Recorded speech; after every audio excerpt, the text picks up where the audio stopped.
giant professional. Okay. Hi, everyone. There we go. I think we're actually live on Twitch now. Hi, we've been having all kinds of weird technical difficulties today. All of them 100% my fault. So if you are sad about the fact that our stream started 10 minutes late, you can go ahead and blame me. First, I didn't realize that Microsoft Teams sort of is picky about who you invite to your meetings. And it turns out we invited someone outside the lab, Ty Ferrell over there. He's an artist. He made an awesome shirt. We're going to be talking about it. But so at the very last minute, I had to fix my whole OBS setup to try to get everything to work right. So sorry, it took me an extra 15, 20 minutes to make that happen. And then I went live on my own profile. And there are probably a few of you who follow both me and State of Decay who noticed that I went live on my profile and was acting like I was on the State of Decay stream, which was, I'm sure, hilarious and uncomfortable. But then I figured it out. So we're actually live on the correct channel now. All I've got to do is make sure that our YouTube channel is correctly labeled and everything, because that's usually an extra step I got to do. Let me see if we actually have gone live on YouTube. Yes, looks like we have. So normally I've got this like 15-minute run-up while we're making sure that everything's working right. So I'm just going to quickly say we're playing State of Decay 2. And no, it's not made for kids. I'm going to save all that information. But I think we're good. So I'm just going to calm down for a second because I've been in like high gear manic mode. And today I'm interviewing someone. And it's better if I'm not just talking a blue streak the entire time. So we're going to do a breathing exercise. I'm going to bring down my level of panic. Everything's going to be okay. And I'm going to be talking at this speed and this volume the entire stream, if I can pull this off. Jeffrey, let me just say that you handled that emergency with professionalism and vigor. I was impressed. Yeah. I will accept vigor of those two compliments. Okay. Now, so the other thing I did, though, was I captured the video from these guys in the Google Meet in a window that also had a bunch of tabs with all of my notes all over them. And so I had to move that around, too. So let me just make sure I actually have my notes in a useful place where I can tell what the heck I'm doing. And then once I've made sure that's true, we can actually get started with this proper stream. Only 13 or 14 minutes late. This is going to be great. Okay, we're all going to have a good time here. I'm so happy that you're all watching us. And Ty, are you ready to go? Sure, yeah. Brant, you all set? Thumbs up from Brant. All right, let's make this stream happen.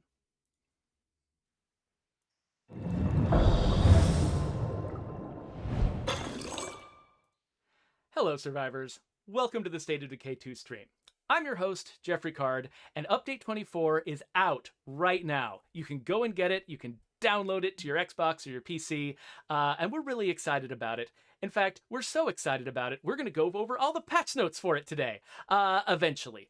There actually aren't that many new ones to go over because we went over almost everything on the last stream. So what we're actually going to spend most of this stream on is meeting the artist behind one of the coolest parts of this update. His name is Ty Ferrell. Ty, would you like to introduce yourself? Hey, I'm Ty Ferrell, the artist behind the artwork for Done Dying. And Yeah, so it's a brand new shirt that we have added to our game. It's basically a charity T-shirt celebrating Black History Month. It's a collaboration with the NAACP, and we really wanted to make sure that that we didn't just throw any shirt together. We wanted to get somebody who really was gonna be able to figure out an image that brought across all of the meaning and the emotion and everything else we wanted to communicate. And we felt like Ty was gonna be that guy, and we were correct. Ty was that guy. So we're going to be talking to him about his career and all the stuff that he's done, including the shirt itself. And we're also going to be answering your questions. And we've got Brant Fitzgerald here to help us out. So, of course, my co-host, the co-creator of the original State of Decay, known taco enthusiast, and the man who puts the gas in gastroenterology, Brant Fitzgerald. How you doing, Brant?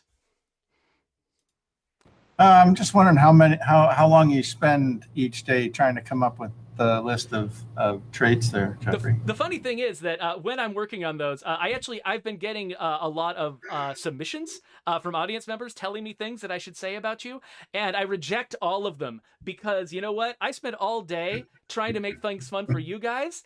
You guys need to give me my fun, and my fun is coming up with weird things to say about Brant. So anyway, Brant is going to be paying attention to questions from the chat. So if you guys have questions about things like being an artist in the game industry or any of the other, topics, subjects that we talk over with Ty, please send your put your questions in the chat, and Brant is going to be the one who funnels those to us. So yeah, so we've actually got a lot going on right now. I gotta wake up my Xbox here. So we're going to be doing a few different things. I was supposed to put myself in front of everybody. Here we go. Hi. All right. Anyway, so we've got a lot to do today. So we're going to be interviewing Ty. While we're interviewing Ty, I'm going to be running around in the game with Update 24, and we're going to be able to see some of the things, like, for instance, me never having a bloater spawn right in front of my car. It's going to take a lot of driving around to make sure that that's really clear, so we're gonna do what we can. But to start us off, I want to get a little bit about Ty's background. So let me go here into my little gameplay view so that I can run around and play while Ty's talking. But so Ty, like, how did you end up as a professional artist? That's a thing that a lot of people want to do when they're young, and very few people end up having done it by the time they're our age. How did you do that? Right. Well, just like you said, I started very young, just like other young artists. And since I can remember, I've been drawing, and I started with comic book artwork. Really wanted to be a comic book artist. And I went that route for a fairly long time. Then I decided to switch to concept artist once it became a thing. That concept artist was kind of the holy grail to get involved with the concept art of video games. Mm-hmm. I stayed with that for a long time again, and then by chance I got into 3D, and I really loved it, and it took off. And since then I've been a 3D character artist, but I do go back and forth and try different 3D things such as animation, texturing, creating materials. So what kind of education did that take? Like was it mostly like did you get a formal education in art, or was it more just building up a portfolio with practice over time and meeting the right people, finding opportunities?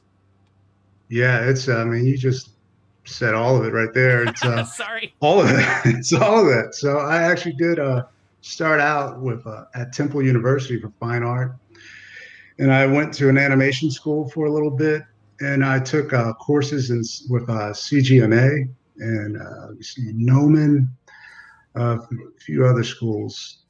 But I think it's and mentorship. So I had mentorships and building networks. And one of the main things that I think have really improved my ability to do art was getting critiques from friends, from mentors, from people who hate you. Just getting critiques makes you better. We don't know what and that's building like that network. Oh, that's awesome. Yeah, I always felt like that was one of the most important things that anyone in a creative profession needed, was the ability to take criticism. And that can be really hard to develop, because when you're a little kid, all you want is people to tell you your drawing's pretty, right? Yeah, you're right. And it does change you a great deal. It changes I guess, the way you view things, your perspective, and it kind of opens everything up, and you really start looking for those mistakes that they're pointing out. At first, it's just like it's almost like a personal attack, I guess, the first time I start getting critique. But after a while, you seek it out, and it really does make you better and makes your art pop, and it really makes the projects go over well when you're able to take that criticism and make things happen with it. So you've actually received like grants and stuff as a result of your work, is that right? Right. So I got the Jerry Lawson grant just recently, 2019. Mm-hmm. That grant was allowed me to go to GDC and meet with a lot of great artists, game designers, and just to see what GDC was all about. It was a good place to really connect and really see how fast-paced the business is. And because I've always been in petite, kind of smaller studios, mm-hmm. So to see the bigger studios and see the artists involved with them, and not only artists, programmers and producers, directors. But I definitely thank Microsoft and the Jerry Lawson grant for that, making that happen. That's awesome. And then you've also there was a Red Hook Games grant too. How do you find out about these things? Red Hook, I found out about it on Twitter. So one of their games, the Darkest Dungeon, a fan of it. It's a really cool kind of. You heard of that one? Yeah, It's a I'd really cool forgotten. kind of Yeah. comic-based game. It's really interesting. Yeah, I'm a big fan of Darkest Dungeon. I wasn't able to get very far because I'm not good at it, but not being good at it has nothing to do with whether I enjoy it. So, Yeah, it's a pretty cool storyline. Yeah, it's and they were doing a grant because just at the time, George Floyd he died, and there was a lot of protests, Black Lives Matter, and a lot of push for social justice. And they had come out with something to go against uh, oppression and help to support more diversity hmm, with the in the game industry, which I think is it's great. And I was one of the recipients of that grant. that's really cool because yeah. So we got a Oh, go for it, man. we got a question for Ty from Undead Toad. Ty, have you ever worked on a project like this one? I assume they mean State of Decay. Could you please tell us your impressions about working on the best survival game ever? Now, that might be a little biased, but have you ever worked on a project, survival project or a zombie project, something like this? No, not well. The same gameplay, yes, but not with zombies. So I have, and this is very different because it's dark as a horror, and I have yet to really get into a horror besides personal projects. Mhm. But State of Decay, I was just playing it last night, and I I have worked on projects like it, but it's very unique in And its gameplay. and we should say, by the way, that Ty cannot necessarily talk about all the projects that he's working on, and so if he seems a little bit Yeah. cagey about talking about his past work, sometimes that's going to be because you'll be under NDA or something like that if you're working on a big project. You won't be able to say specifics about it. So I gotta Right. respect the professionalism there. So Ty, yeah, go oh, ahead. sorry, Jeffrey, I got more questions for Ty, so you be quiet. All right, go for it. I don't get to tell Jeffrey to be quiet very often, but I'm going to. From Mexican Leopard, is there any specific art or art style that you have a special passion for? That's your favorite? Good question. So art styles, I run the gamut. I like street art, graffiti. I like murals, and a lot of fine art. A lot of art from the past. That's from the I guess the late greats, even from the ancient past. So I'm all over the place. A lot of my art, my references come from the past, a long time ago. But if I think about art now, I do like what's going on with the comic book genre. Game art is definitely high and tremendous eye candy produced on a daily basis. It seems like on places like ArtStation and other places to see portfolios just popping up Instagram. And I don't know. I think I love all art. I can't say there's one that is the best, but I would say historical art is the one I pull from the most, but I like it all. So, so you mentioned offhand that you hadn't done any horror except for a personal project. So I wanted to take a second actually to sort of highlight that a little bit and have a look at. Get you to talk a little bit about Fervent, which is this personal project that you've been hyping it on Twitter, talking about it. It's got some really gorgeous imagery in it. Do you want to tell us a little bit about what it is? Yeah, it's a so Fervent is a story that I've been working on for I would say about 5 years now, and it's really just developing and developing. And I want to pump some art into it and get it animated. That's the one of the big goals. Uh, right now, I'm just working on the 3D assets, as you see in the background there. 3D assets and some materials and textures. But the story is it's about humans, and it's an irresistible force that they just want and they just can't live without. And It has a lot to do with power, and once you have it, what it does to you. And it's more based like a fantasy horror. So things go wrong a lot of times, and they go really badly wrong.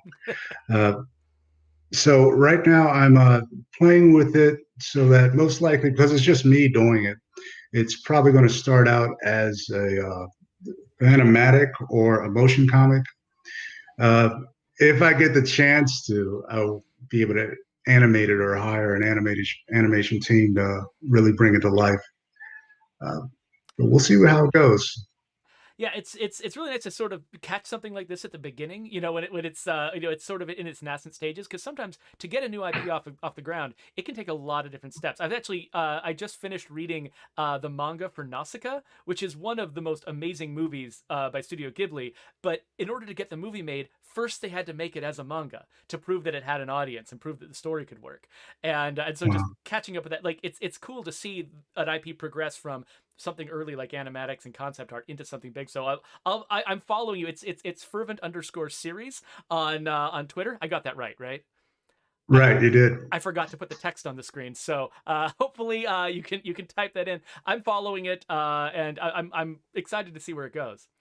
But that's not the only. Thanks. Oh yeah, go ahead. That's just not the only stuff you got though. You were mentioning ArtStation as a place where you could sort of browse other artists' portfolios, and you've got a pretty nice eclectic ArtStation page yourself out there.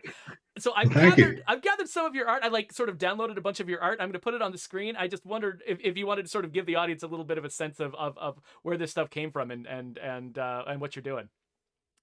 Starting Sure. with my favorite. Who's this guy? So that's your typical zombie there. Yeah. So I did that for a client, and it was a fun project. I love getting into horror like that. Hopefully, I get to work on more projects like that. Uh, but your typical zombie, the missing eye, a few missing organs, the mouth is pulled back away from the teeth. Oh yeah, no, Yeah, it's so gross because you just imagine how that would feel to be a person that happened to. Oh, right. but yeah, I love it because this zombie looks different from our zombies, right? It looks different from every other kind of zombies. Like even something classic like a zombie, you have to find your own way into it, right? To decide what Right. it looks like. Right. Really pull from references that kind of speak to you about how you want it to look and go for it. And fortunately, I had a client who allowed me to do that, and that was great. Yeah, so you've got all kinds of these sort of like classic characters. This one, deadly robot of some kind.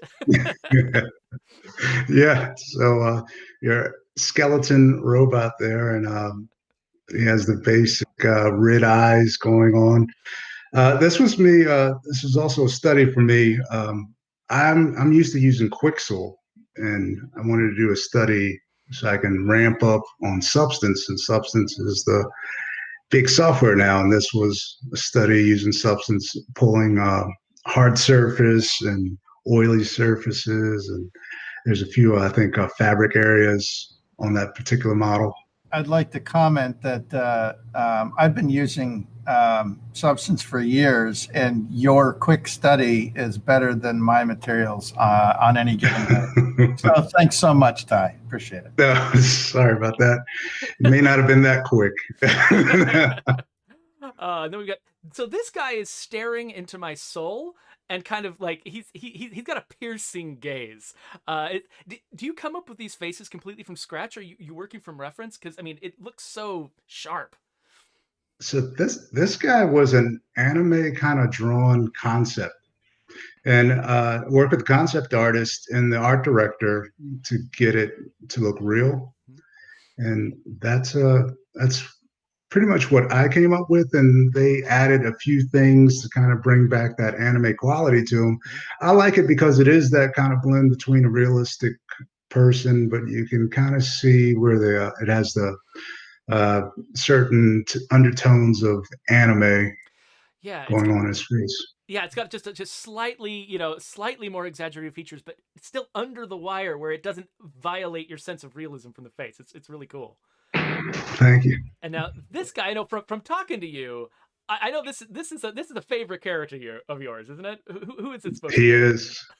He is. That's my interpretation of the gunslinger from the Dark Tower series. And I had a lot of help creating him, and I learned a lot about hair with CGMA creating that. Uh, that's how I thought he would look after reading over it. The gunslinger Roland. And you're familiar with the Stephen King series? So I've started reading it. I have not gotten all the way through it, and I feel really bad. There's so many things out there that I want to read, and that's one that's fallen on the wayside for me. Yeah, it's a great one. It's one of my favorite kind of fantasy horrors out there. So I want to.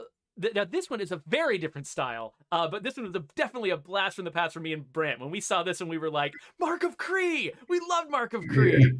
He played it a lot more than I did. I loved the way it looked. I never got into it, with my hands on it. But wow, what made you want to do this guy?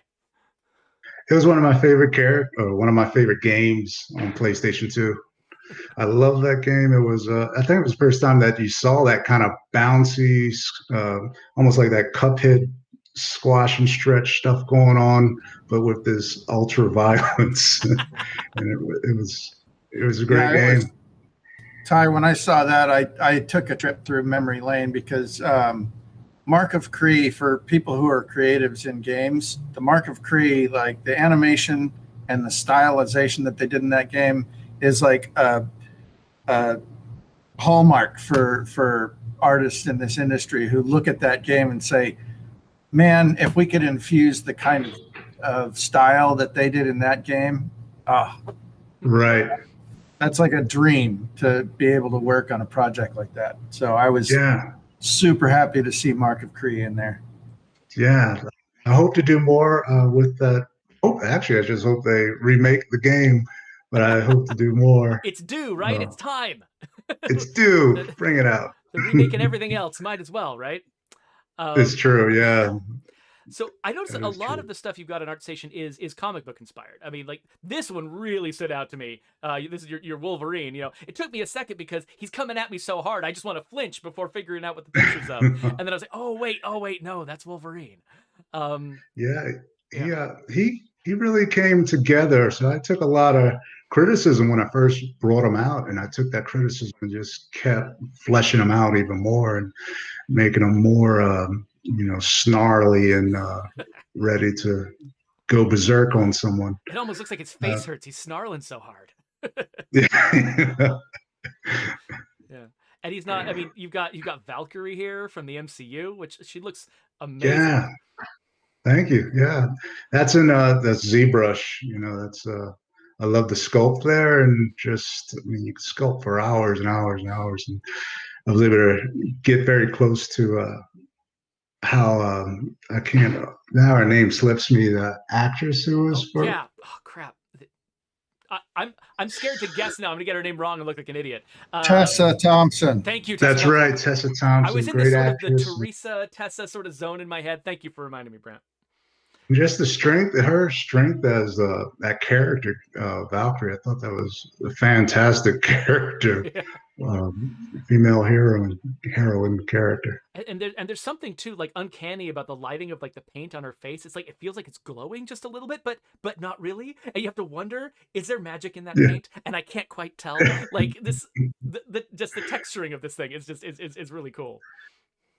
Yeah, that's also that may be a hit too. That may be I accidentally got a little too bright with the emissive pass. But I love it though. It's so striking. And then this guy, you got Cyborg going here. So not just a Marvel person, DC as well.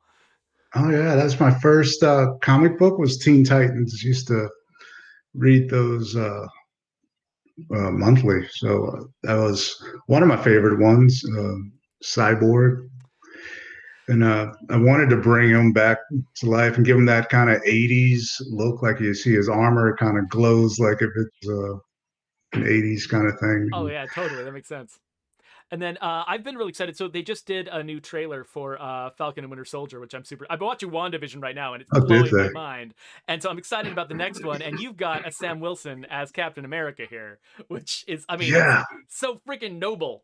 Look at this dude. So This is something I really hope. I remember the end of that movie, Endgame, there, where he hands the shield over to him. Hmm. I really hope that Falcon can take on the role. I remember he took on the role temporarily Hmm. in the comic book, but hopefully he can take on the role and just see that character grow into the Captain America Falcon character. So this is from ZBrush too, and I just spent time just sculpting them out.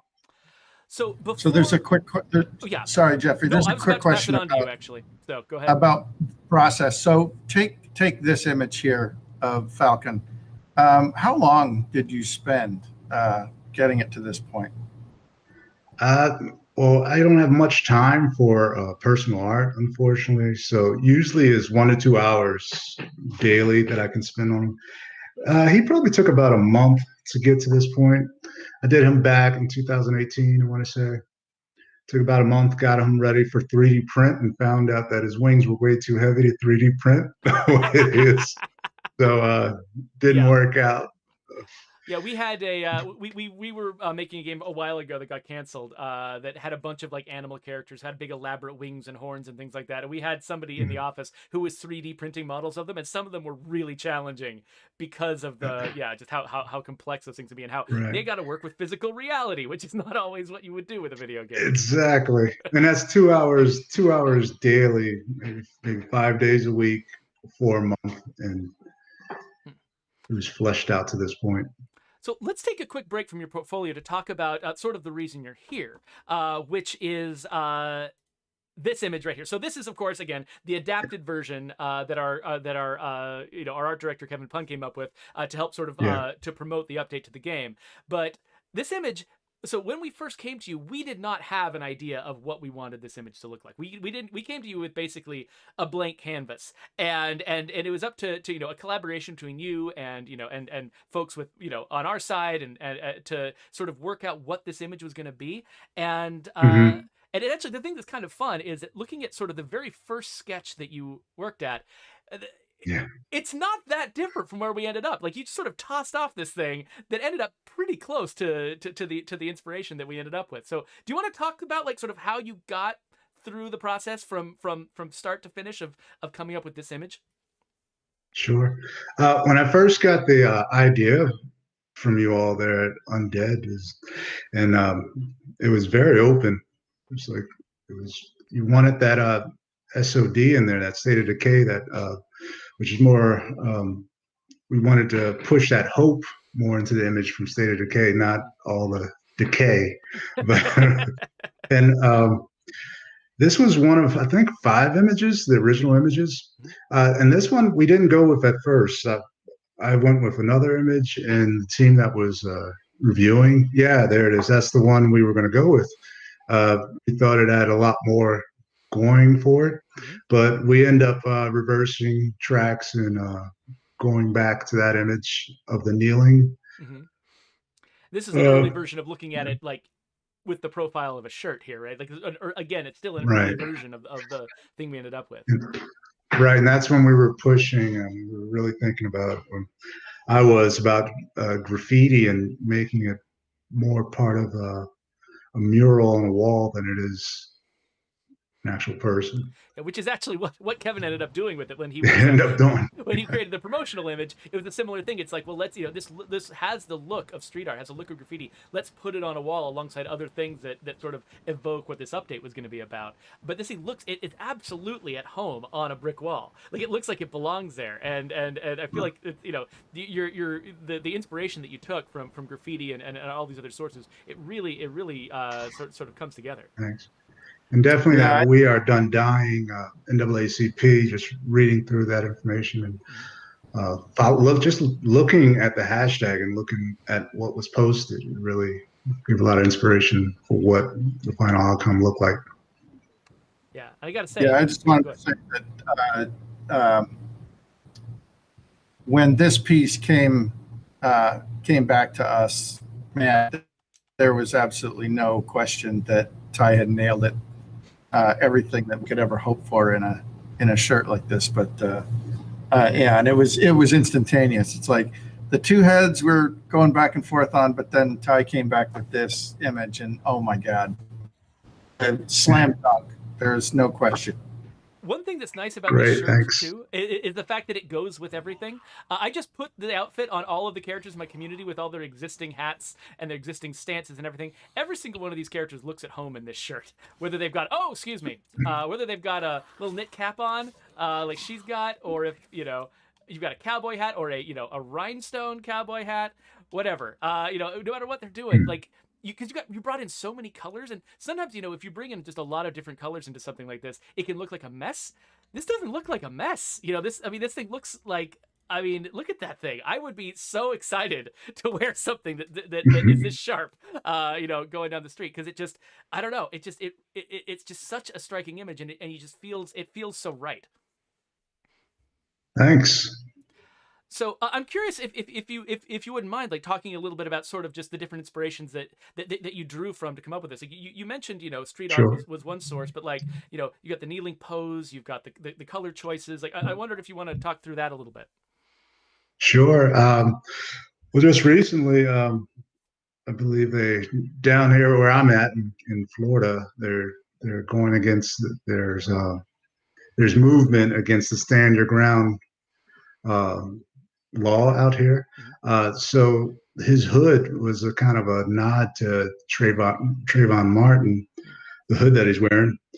I wanted the American colors still in there. So his jacket's red, his pants are blue, and the hood is white.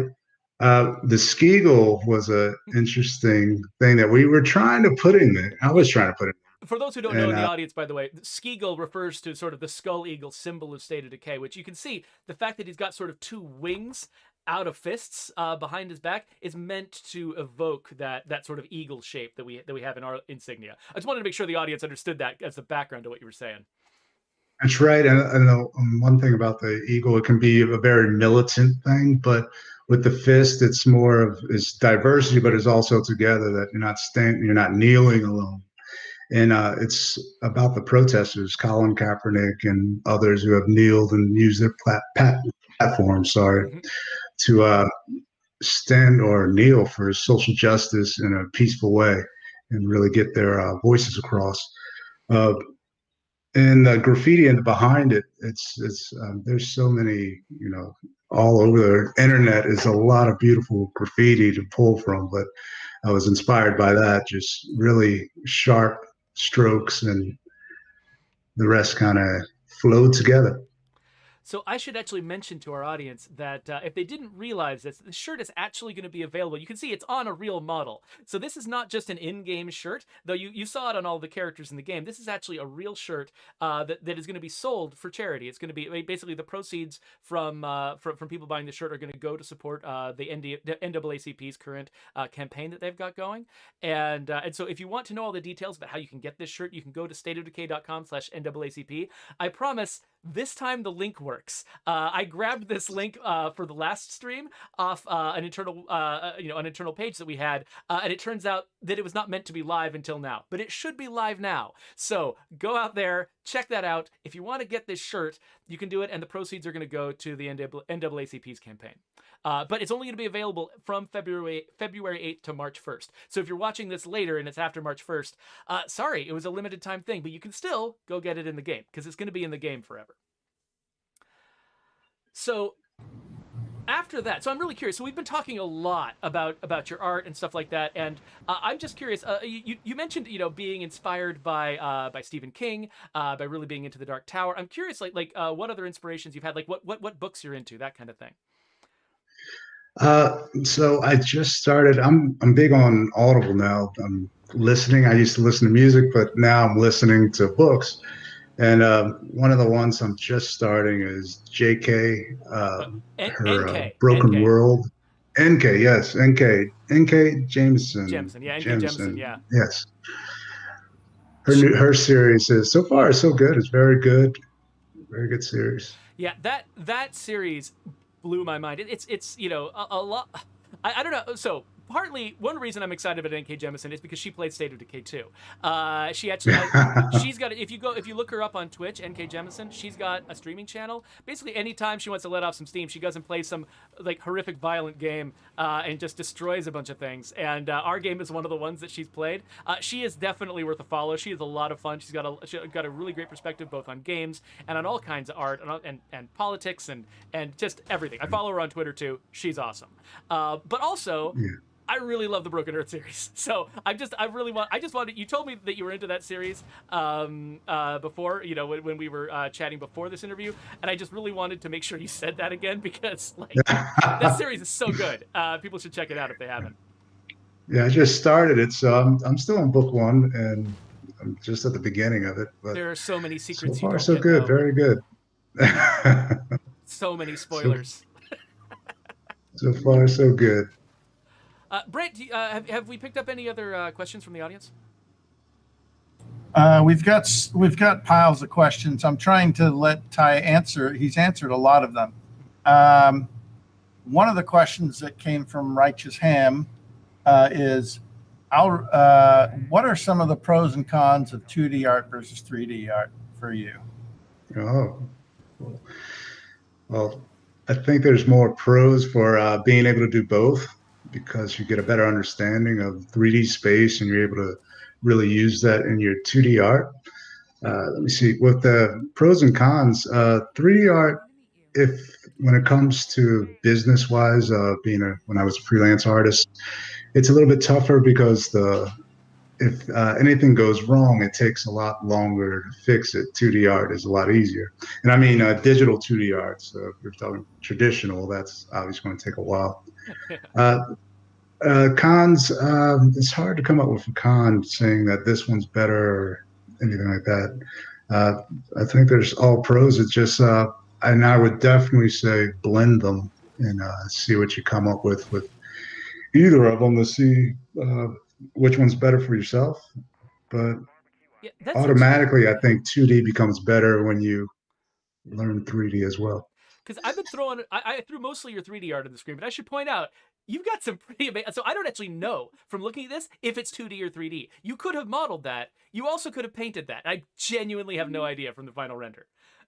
That's 3D from a really good concept artist, and just went with the concept and yeah, that's good. I'm glad it looks 2D because it's very now that one very comic 2D. style. I'm assuming that one's 2D. Yes, right. So that started off as a quick sketch. Just did it in Autodesk. I can't remember what it's called. Autodesk has a free sketching software out there, and I just sketched with that, and then I just started refining and end up coming out with her. It didn't take too long, but and that was as the reference is based off the Kurds, freedom fighters. Oh, right. Right. So Rojava? Where is it? In Rojava, in like it's like Eastern Syria, I think. I've been listening to a Northern podcast by Robert Evans called The Women's War, which is brilliant and highlights these fighters and the stuff that they've done to change their society. It's pretty incredible. Right. And I ended up making T-shirts out of that. And for a while it was there was refugees from Syria pouring into Europe. I'm sure there still are. And the proceeds went to that. Wow. But well, and then I mean, speaking of, I mean, was this a model at any point, or did you paint this painstakingly? I can't. So that's tell. where you get the both. Yeah. So is this a model that you then dressed up with 2D art? That's a model that I went over and painted with. I would say it's a good blend. That one's a good blend because that's a lot of 2D going into it. But to get all the scales to fit in, and I end up blurring a lot of the scales in the back because they were very 3D distinct. To get all that, it was a lot of painting. So 2D and 3D, a lot of sculpting and painting. Well, it looks like it's unfurling into my face at rapid fire, so I'm terrified of it and impressed at the same time. Brent, what else we got from the audience? Lots of questions about process, about whether you use tablets and things like that. I think every 2D artist uses tablets these days. But Yeah. I think we're answering a lot of these questions just in Ty. In answering, Ty is answering a lot of the questions that are coming up. Yeah, One thing that I will address really quickly, all the profits from this shirt are being donated to the NAACP. Undead Labs and Microsoft are not going to profit from this shirt at all. Just that's asked and answered. Yeah, that is a really good, fantastic. really important point to make. Yeah. Fantastic. Yeah, well, process, it depends on what the project is and depends on what I'm doing. But if I'm just kicking around, most of the time it's going to start with sculpting in 3D. I'm more, I gravitate to just jumping right into 3D these days more than I do creating concepts. But from time to time, I get back in, especially like this project, which was great to get right back into 2D art and go that route. Totally 2D. Here's a good question, and as an artist, this one makes me wince a little bit. Mexican Leopard asked, "Does perfecting your image ever hinder your progress towards completing your art?" Oh yeah, jeez. I did one on with Chadwick Chadwick Boseman. Yep. And I never completed it because I'm so busy trying to perfect his face that I just keep going back and forth, back and forth, back and forth. So, and I don't know if I ever will complete it, but it definitely has hindered me saying this project is complete. Well, the solution with Chadwick Boseman is to put him in a full face mask, and then it's a lot easier. The stylized Black Panther, yeah. Maybe his sister. I hear that his sister might be I would love taking that. the role. I would love that. I mean, like the thing. What I would love is, of course, if we still had Chadwick Boseman, because his portrayal of Black Panther was incredible. But failing that, unfortunately, I would take Shuri in a heartbeat as a new Black Panther. Yeah. Yeah, I hear that. I think I would rather see a whole team of them now. Oh yeah. Some kind of pack of Shuri's kind of a scientist one. She's kind of scientist in control of getting all the suits together, and of course wearing one. She has those cool Voltron hand things going on. Yeah, I don't even know what to call those. They're great. That is great. That is great. I don't want to lose that. I like that. So we've got a couple of options here. So we are running low on time. And one thing we did promise at the beginning of the stream was that we were going to go over the patch notes for Update 24.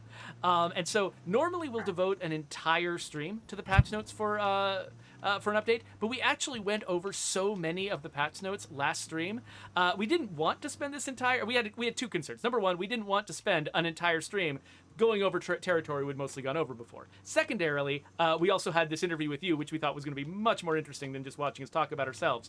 But we still do need to go over these patch notes because there's a few items we left off, and we just like giving people that sort of resource to go with. So what we're going to do is I'm going to see how quickly I can go over all of the patch notes. Just like maybe we'll cut this into its own separate video at the end that we can sort of release separately. So you guys want to wish me luck? See how fast I can pull this off.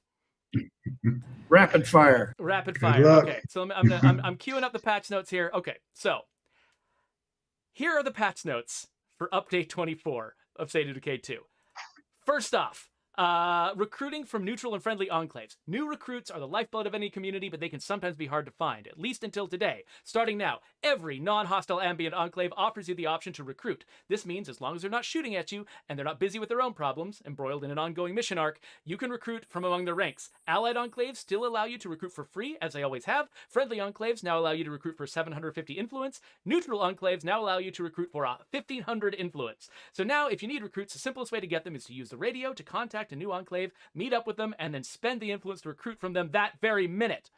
The Bounty Broker. You know what? I'm not even going to read the details of this one. The Bounty Broker's on an automatic schedule now, which means that you don't have to get a brand new update from us every time we change the bounty packs. They're going to be rotating through on a regular schedule. The latest one that's dropped is the Trumbull Valley pack. So you can go get your lizard hoodie if you want it. You can go get your suit and tie, whatever you want to do. But then next month, we're not going to release an update to the game in March, but you're still going to get a new bounty pack in March, and you're going to get one in April, and you're going to get one in May, regardless of whether we release any updates on those months, which frees up our team to plan our updates around the features that we want and their needs, rather than needing to release every single month and tax the heck out of our QA team in the process. So there you go. That's that one. Next, mouse and keyboard support on the Xbox. After this update, the game no longer assumes that console players are restricted to using a controller. Now, if you hook up a mouse and keyboard to your Xbox or connect to the game via remote play on a PC, you can control it using the same customizable mouse and keyboard controls that have always been available when playing the game directly on a PC. And thank you for all the wish list requests. I link on the written version of the patch notes. I've linked like 7 of them. We just got wish list requests for this like crazy. Thank you so much. We did it for you. Zombie spawns. Okay, so zombies, especially bloaters, are no longer allowed to spawn right on top of you when you're traveling at speed. They were abusing their spawning privileges and have been punished. Non-hostile enclaves will now unlock all the doors when they move into a new site, so you won't have to bash down their door when they invite you inside. This one also came from the wish list, and I forgot to mention in the official patch notes, outposts also have unlocked doors. The Clio Accelerator and the Clio Tumbler have been upgraded to take their rightful place among all the other recently upgraded muzzle attachments. I won't read all the details. They're awesome. The Clio Accelerator turns any gun into the sniper version of that gun. The Tumbler turns it into the shotgun version of that gun. Active sieges now automatically pin themselves to your HUD when you return home and trigger the countdown to the assault, making it easier to notice a siege before you're waiting in juggernauts. Speaking of juggernauts, we fixed a problem that was causing juggernauts to evaporate while attempting to chase a human into a building. So I got, actually, someone brought that up to me just like today or yesterday. It was this morning, like on Twitter or something. They were asking me, are you going to fix these juggernauts? I'm like, yes. The update today is doing it, and I never get to say that, and it's awesome. Survivors with the sexting skill are no longer weirding people out and are instead using their wit and charm for the good of the community, earning a minor income of +5 influence per day. So the sexting skill is a long-standing joke skill in State of Decay. It's a skill that is not useful in the apocalypse, and some characters get it, and it's meant to be funny. But the way we described it originally, it just made them sound like they were being weirdos, and it just sort of made it seem like there was an uncomfortable thing going on in your community. So now it doesn't do that anymore. Now, the sexting skill is a positive thing that makes people happy. Pressing the map button a second time before the map has fully appeared will no longer close the map as soon as it arrives. This should make it easier for players using remote play to avoid accidentally reclosing the map when experiencing input delay. And finally, the Forge facility has been retuned so that even at higher difficulty levels with all their added materials costs, it is still a more profitable way to turn materials into parts than just converting them in storage. This actually happened in Update 23. We just forgot to tell anyone about it. So thank you for your patience, everyone. That was the patch notes. So I'm going to probably cut that into its own video, which will end now. But now we're back with the regular stream. Thank you all for your patience. We always do a patch notes presentation, and so I just didn't want to skip out on that. Thank you for your patience, especially Ty. No Jeffrey, worries. real quick, Yeah. just to reiterate that the T-shirt, the in-game T-shirt there's no bounty attached to it. You're going to have it. It's in your inventory. Just make sure you start a game and you'll get it. Yeah, exactly. Or log into your, whatever, one of your saves. It should be there. Yeah, so actually, I'm going to make all of our faces go away so it's easier to see. It's right here at the top under Basic T. So originally, all we had was the State of Decay logo T-shirt in that slot. But now we've also got a second T-shirt, which is this one that was created by Ty. So yeah, this thing is gorgeous, and it is ready to go whenever you want to put on any of your characters. And you don't have to earn it with a bounty. You don't have to jump through any hoops. And it's not going to go away on March 1st like the way that the physical T-shirt is. So the physical T-shirt, I should put that link up again on the screen. If you want to know all the details about how to get that physical T-shirt and the campaign that it's a part of and where the money is going, go to stateofdecay.com/NAACP to look that up. But this physical T-shirt is only going to be available from February 8th to March 1st. So if you want to contribute to this cause and get a awesome t-shirt out of the deal, and be able to wear Ty's art proudly on your chest, then you can go and grab it basically for the rest of this month. And then if you miss your chance there, if you're watching this video in March, then go ahead and just get into the game, and you can at least put it on your fictional characters, which is sometimes the best we can do. And we are at 4 o'clock. Now, we did start a little bit late this time, so we don't necessarily have to end it exactly 4, but I know that people here at Undead Labs, some of them do have other meetings they might have to get to. So one thing I do want to point out, though, is I've been driving around like an idiot, hitting anything in sight, and still a bloater has not spawned underneath my vehicle. So this isn't proof. It's hard to prove a negative, but I hope people feel like they can drive more confidently in the lethal zone, not fearing that a bloater is going to suddenly spawn under their car and insta-kill all of their characters. We appreciate everyone's patience with us, as always. And yeah, I think we're sort of coming to the end. So I guess my last question is, Ty, is there anything else that you want to sort of say to our audience? Whether it's about, video games generally, whether it's about, art, whether it's about this particular shirt or this particular campaign, I'd love to just give the floor to you sort of for the end of the stream. And if there's anything else you want to add. Yeah, as an art, like if you're starting out in the industry, my little 2 cents there is definitely build a good network. It'll help you out greatly. Seek mentorships and take criticism. Be able to take criticism, make something great with it. As far as the art is, always try to do something positive and good. Hopefully you can support this if you're listening to this, and get yourself a t-shirt and keep moving this forward, because it is a battle to get everything right in this system, and we hope you help us out. And Brent, is there a last goodbye you want to give to the audience before we sign off? Yeah, I really wanted to thank Ty for coming on with us today. I love your artwork, sir. I think the image is powerful. It's inspired. It's perfect for what we needed it to be, and also I think it's just an amazing image for the NAACP and the cause. So, like Ty said, please support it. And thanks again, man, for coming on. Really appreciate your time. Thank you. Thank you. Right. Well, with that, we're going to wrap up. Huge thanks to Ty Ferrell for being here. If you guys want to see more of his art, you can go to fervent_series, that at fervent_series on Twitter to keep up with what he's doing there. He's also at Outlaw Hugh on Twitter. You can follow him there. That's also, is that the name you also use on your art station? Yeah. So if you go there to Outlaw Hugh, you can go Instagram, ArtStation, and also Twitter. There you go. So definitely follow this guy. He's got a lot of crazy stuff that he works on. He could do so many different things. I'm really excited to see where fate takes him in the future. But as far as our future goes, we're going to be wrapping up this stream, and we want you to check out go ahead and subscribe if you want to keep seeing videos, the latest news about State of Decay. Next week, Joe Swarner is going to be talking strategy and highlighting the Trouble Valley Pack. So stick around, hang around for that. And we love you. And now we sit around quietly waiting out YouTube, finishing the video. And that's great. Yeah, it's really awkward. The ends of our videos are super, super awkward, but it's fine. Everyone loves it. It's great.